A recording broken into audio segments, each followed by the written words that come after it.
Hi, this is a training module for those of you associated with the PAC. We're going to be conducting legislative interviews.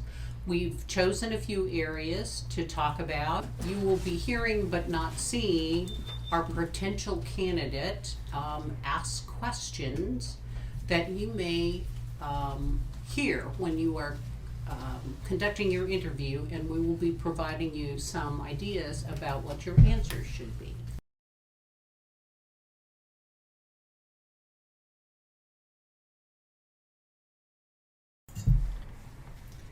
Well, thank you, Mr. Candidate, for allowing me to have this conversation with you. And before we close, I'd like to know what other questions you have for me. Well, what can you tell me about the Arizona Nurses Association? What does the group do? That's a great question. For 97 years, the Arizona Nurses Association has been the voice of nursing in Arizona. We represent the interests of over 80,000 registered nurses in the state and communicate with them at least quarterly. One of the myths that I like to debunk right off the top is to let you know that we are not a union. We advocate on an individual basis for all of the issues that are going on in nursing and are not an organized union. So there are unions in some other states or nationally, but not here. Correct.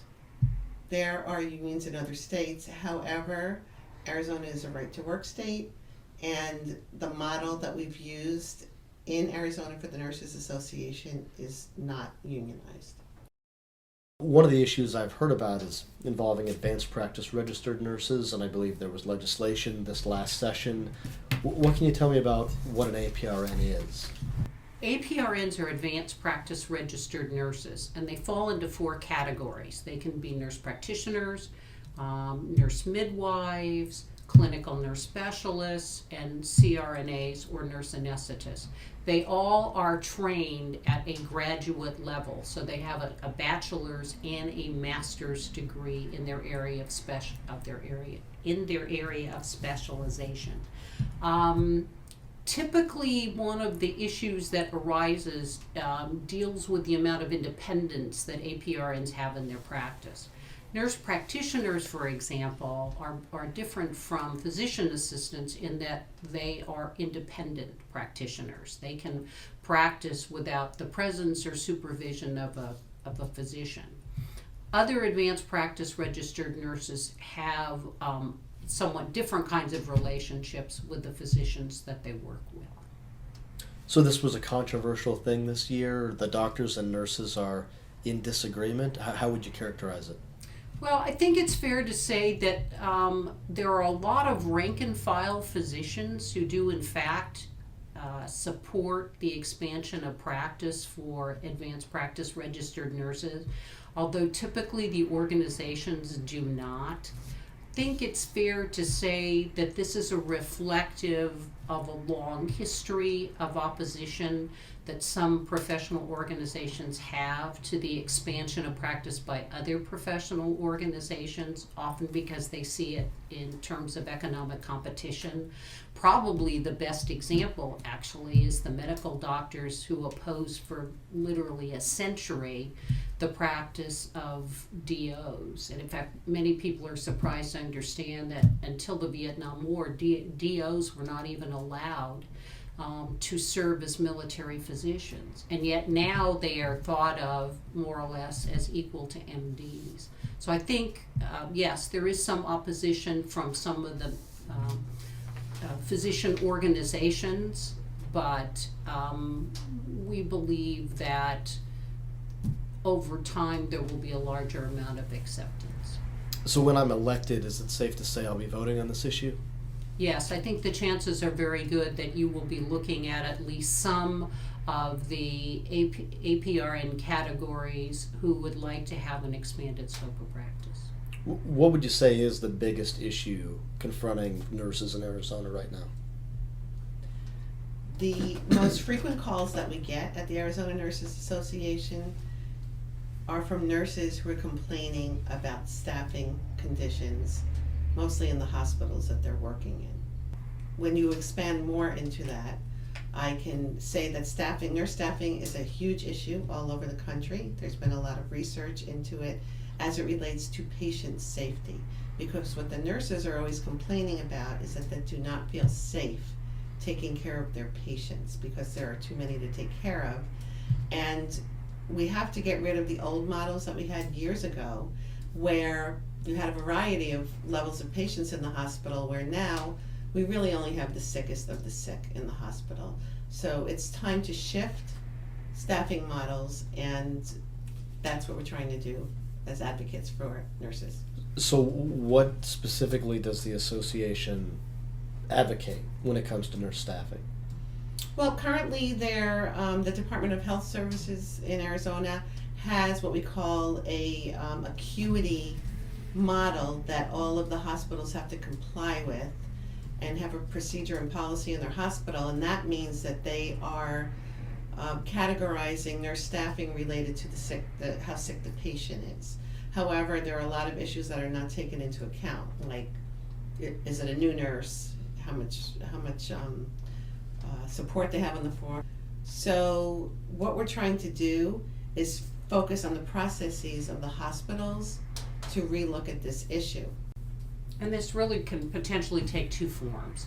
One is to make sure that the nurses, particularly those on the floor, have some say in contributing to those staffing patterns that the hospitals adopt.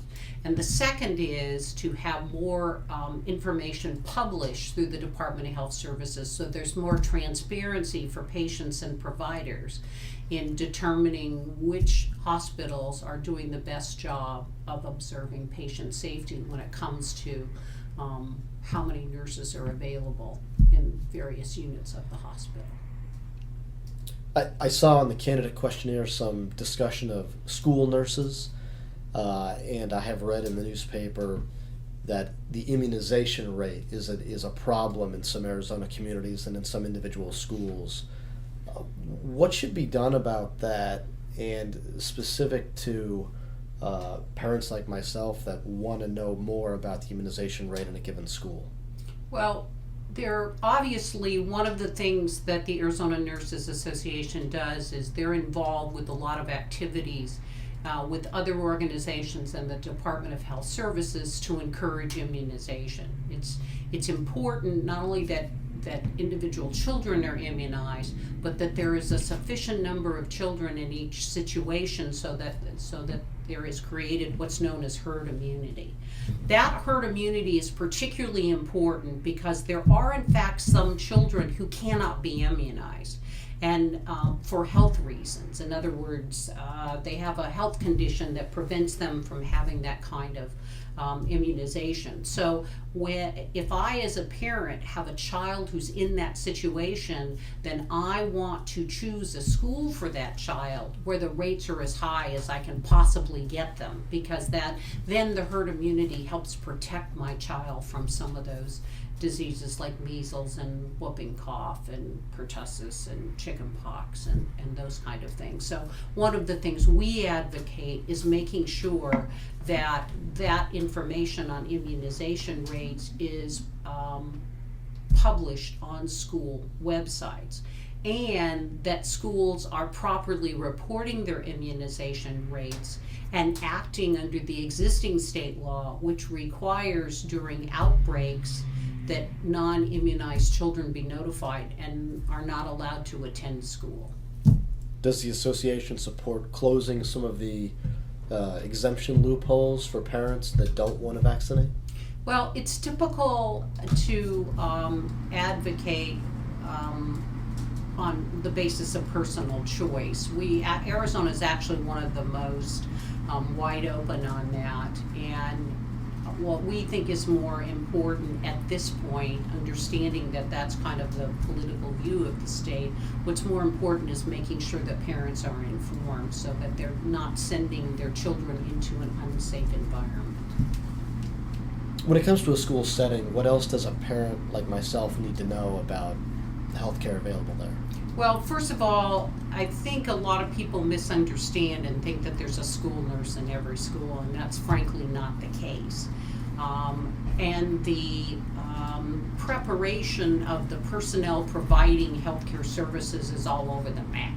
I mean, sometimes it might be like an RN, an LPN, or some kind of medical assistant. Sometimes, frankly, it's a secretary with some first aid training. So as a parent, particularly as a parent with special needs, with a child with special needs, it's important that they know what staff is available at the school that they are looking at to send their child.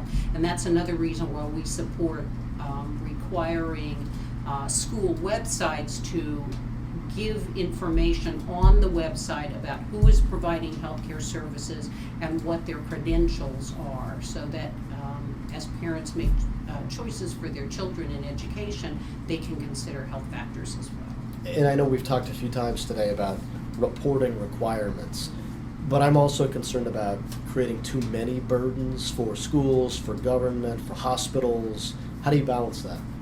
That's a really good question, but we feel that patients, voters, individual citizens are best served when they can make intelligent decisions. And to do that, that requires education. Okay, PAC interviewers, thanks for watching. If you are faced with questions that you don't know the answer to, don't try to make them up. You can always tell the candidate that you don't know the answer or are not sure about the answer, and we'll get more information from the Arizona Nurses Association and get back to them. Good luck.